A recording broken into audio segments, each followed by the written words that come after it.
Mutton কিমা নিয়েছি। Mutton কিমাটা আমি সিদ্ধ করে নেব নুন হলুদ দিয়ে। তারপরে তোমাদের দেখাবো আমি কিভাবে পালং শাকটা মাটন কিমা দিয়ে রান্না করছি।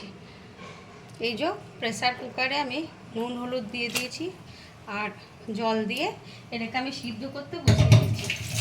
শাকটা ভালো করে পরিষ্কার করে ধুয়ে কেটে রেডি করে নিয়েছি। এবার ব্লেন্ডারের মধ্যে দিয়ে দিচ্ছি। এটাকে আমি একটু ব্লেন্ড করে নেব।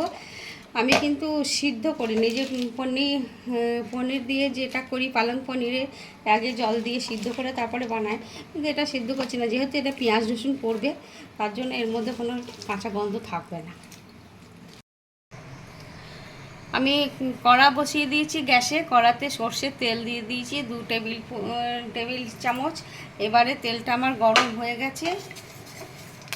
আমি ওর মধ্যে পেঁয়াজটা দিয়ে দিলাম।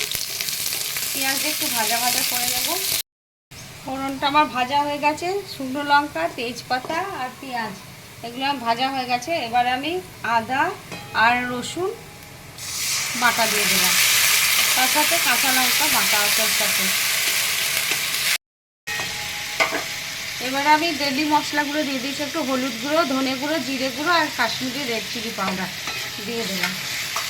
এবার আমি একটু ভালো করে কষাবো। আর একটু যে টমেটো কুচি এটাকে দিয়ে দিলাম। একটা বড় টমেটোকে আমি কুচি করে নিয়েছি। এবারে একটু লবণ দেবো, দিয়ে চাপা দেবো। আমি একটু লবণ দিয়ে দিলাম। আর এবার আমি একটু চাপা দিয়ে দেবো যাতে টমেটোগুলো একটু গলে যায়।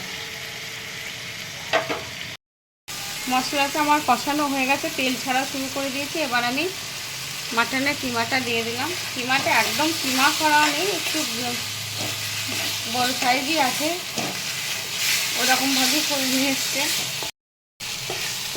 যেন মুখের মধ্যে পড়ে দানা দানা হয়ে থাকবে, সেই জন্য এরকমভাবে কেটে কাটিয়ে আনিয়েছে। যাই হোক, তোমরা তোমাদের মতো ইচ্ছা মতো করে নেবে। কষানো রেডি, তেল ছাড়তে শুরু করে দিয়েছি। এবারে আমি যে শাকটা ব্লেন্ড করে নিয়েছিলাম, তো শাকটা আমি এবারে দিয়ে দিচ্ছি। শাকটাতে আমি এক ফোঁটাও জল দিইনি, কিন্তু প্রচুর জল বেরিয়েছে পালং শাকটা। মানে পালং শাক দিয়ে তো এমনিতে জল সব শাক দিয়েই বেরোয়, পালং শাক দিয়ে একটু বেশিই বেরোয়। যাই হোক, এটাকে আমি ভালো করে এবার ফুটিয়ে নেব।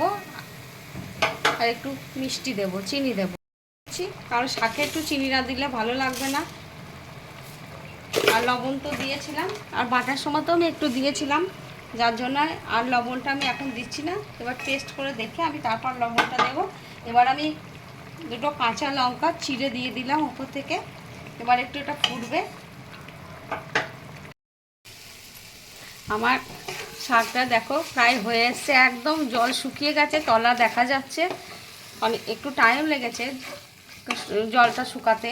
যাই হোক, আর এবারে আমি ওইদিকে প্যানে গ্যাসেতে একটা প্যান বসিয়ে দিয়েছি, তড়কা প্যান। ওর মধ্যে আমি একটু তড়কা দেব এই শাকের মধ্যে। তোমাদের দেখাচ্ছি আমি কি তড়কা দিচ্ছি। গ্যাসটা আমি অফ করে দিলাম। এবারে আমি এটাকে উঠিয়ে নিচ্ছি পাত্রের মধ্যে, দিয়ে আমি এর ওপরেই তড়কাটা দেব। একটু বাটার দিয়ে দিলাম।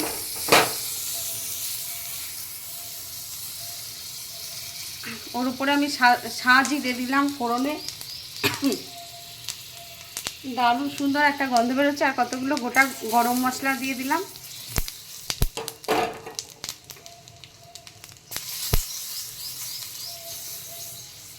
খুব ভালো গন্ধ বেরোচ্ছে, গরম মশলা, বাটার আর সাজিরের, খুব সুন্দর লাগছে। এবারে আমার এটা হয়ে গেছে। এবার আমি তরকাটা উপর থেকে ছড়িয়ে দিলাম। এটা দেওয়ার জন্য অপূর্ব একটা সুগন্ধ আর স্বাদটা হবে। পালং মাটন কিমা রেডি এবং সার্ভ করে দিয়েছি। তোমরা এইভাবে বানাবে, অবশ্যই বানাবে এবং বানিয়ে খেয়ে দেখবে, অসম্ভব সুন্দর হয় খেতে। এবং তোমাদের রেসিপিটি কেমন লাগলো আমাকে কমেন্টে জানাবে। তোমরা সবাই ভালো থাকবে, সুস্থ থাকবে। তোমাদের সকলকে অসংখ্য ধন্যবাদ, নমস্কার, অনেক অনেক ভালোবাসা।